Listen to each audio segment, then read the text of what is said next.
masih ada yang belum dikenali ya. Juga kita lihat di port ROC. Nah di sini hampir sebagian besar sudah bagus hasilnya.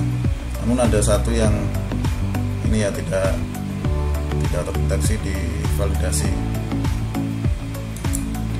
Misalkan kita tidak bisa mencapai hasil maksimal, kita bisa coba merubah hidden neuron ini misalkan jadi 16.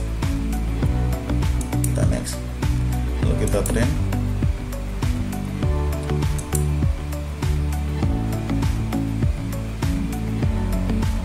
Nah seperti di sini. Nah di sini kan semua data sudah dikenali.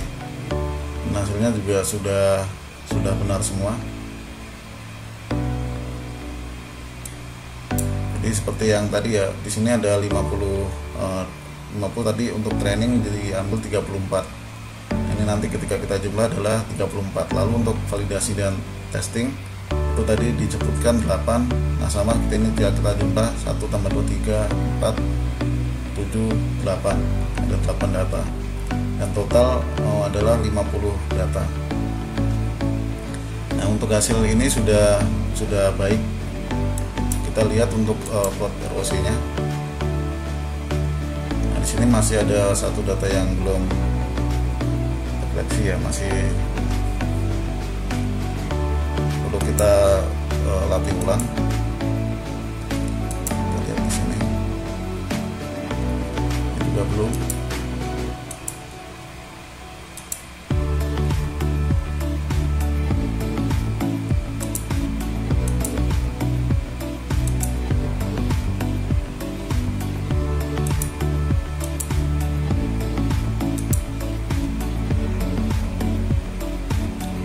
Ini datanya sudah terlihat sudah sesuai semua untuk ROC-nya.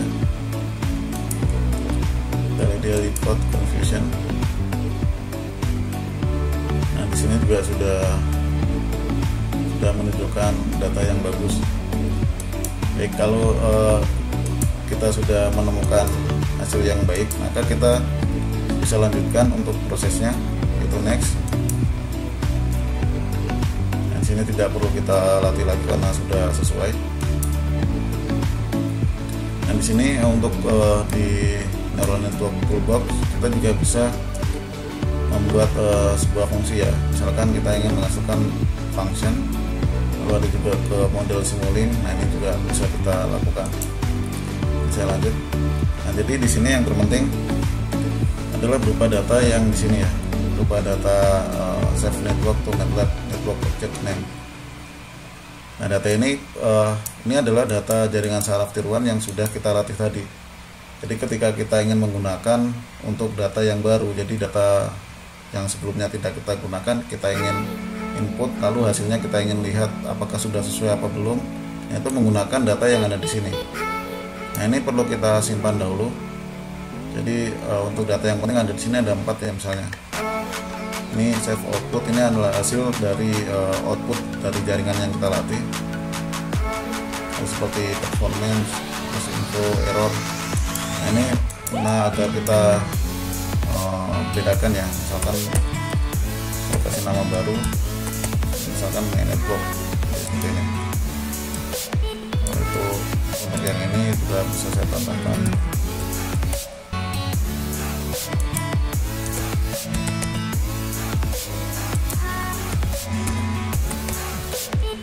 Setelah seperti ini, untuk menyimpan, klik save result di sini. Nah, setelah kita save di sini nanti akan muncul sebuah sesuai yang ada di sini seperti main network. Ini untuk jaringan sarafnya, seperti error, info, output. Nah, setelah itu kita bisa keluar. Untuk mengaplikasikan agar ini data ini tidak hilang, perlu kita simpan dahulu seperti ini ya, seperti cara yang di awal tadi. Kita beri nama sesuai.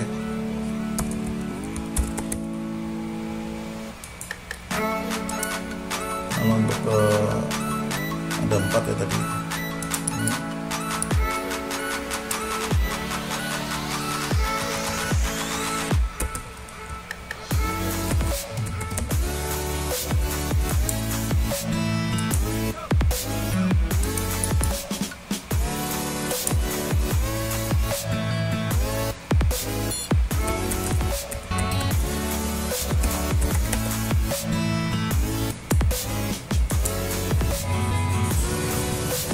semua data sudah tersimpan. Nah, untuk melihat apakah jaringan saraf tiruan yang kita latih sudah dapat bekerja secara yang kita inginkan. Nah, di sini kita bisa memasukkan untuk coding melatih data ini, bukan melatih atau memeriksa atau untuk testing. Saya lihat di sini. Nah, di sini saya buat seperti ini.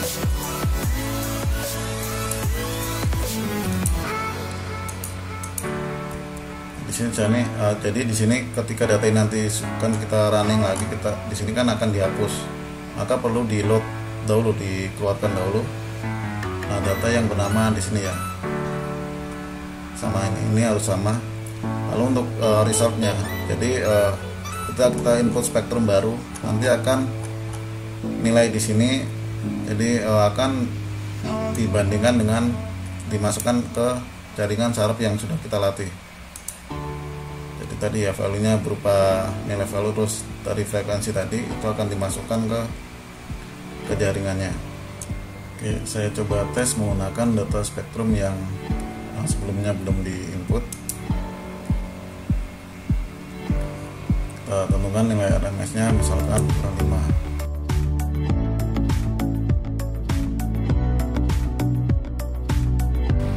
Nah, di sini misalkan saya input untuk spektrum dengan kerusakannya adalah di bearing. Nah, di sini disebutkan untuk nilai bobot terbesarnya di baris keempat. Jika kita lihat untuk baris keempat, masalahnya adalah di sini ya. Nah, di sini disebutkan adalah bearing. Jadi untuk kasus ini si jaringan saraf tiruan ini bisa mengenali jika kita input masalah spektrum yang ada pada bearing. Misalkan saya coba lagi input.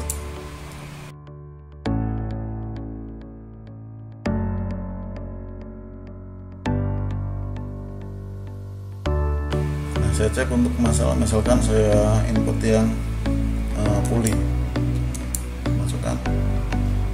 Nah, di sini untuk bobot yang paling besar adalah bobot baris kelima. Jika kita lihat untuk kelima di sini adalah masalah puli. Nah, berarti sudah benar. Nah, coba di sini saya input untuk spektrum yang tidak ada masalah. Jadi spektrum yang keadaan mesin itu adalah baik.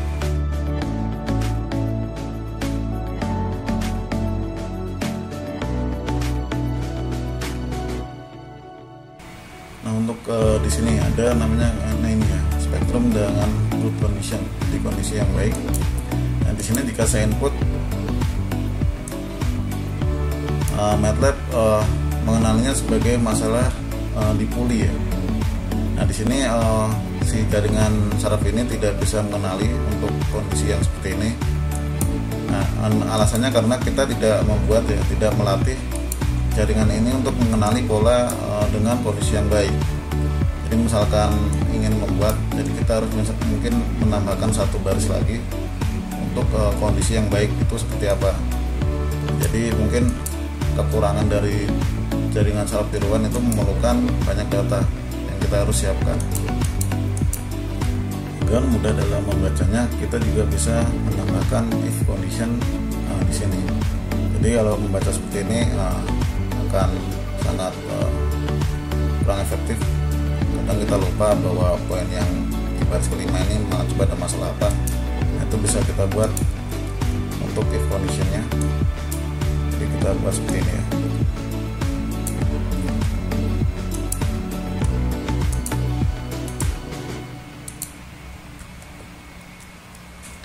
Nah, di sini saya buat untuk jenis ini output pertama. Ini mengacu pada nilai RMS. Jadi misalkan bukan ini kerusakan ya, untuk RMS di atas.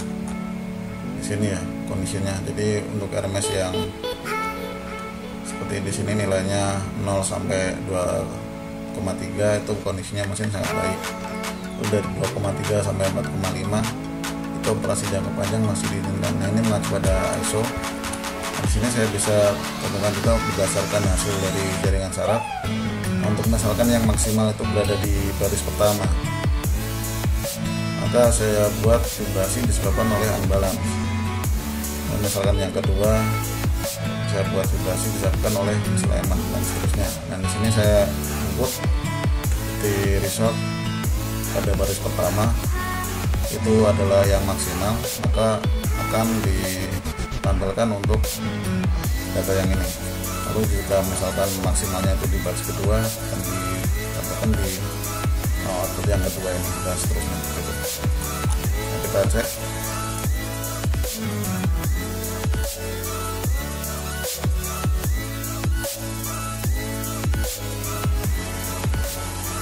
Nanti outputnya di sini ada sebuah tabel yang komponen utama 1x 2x itu saya ambil dari sini ya, dari ini tabel dari informasi yang didapat dari nilai value dan frekuensi ini.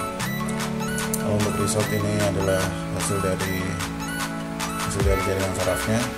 Di sini membaca, jadi yang paling besar adalah di baris keempat, maka muncul yang kondisi yang ini terjadi kerusakan pada bearing. Nah, untuk coding ini juga kita bisa seperti di GUI atau di yang versi yang baru adalah App Designer. Jadi seperti itu cara membuat jaringan saraf yang berbasis pola pengenalan di MATLAB. Semoga tutorial ini bermanfaat untuk teman-teman.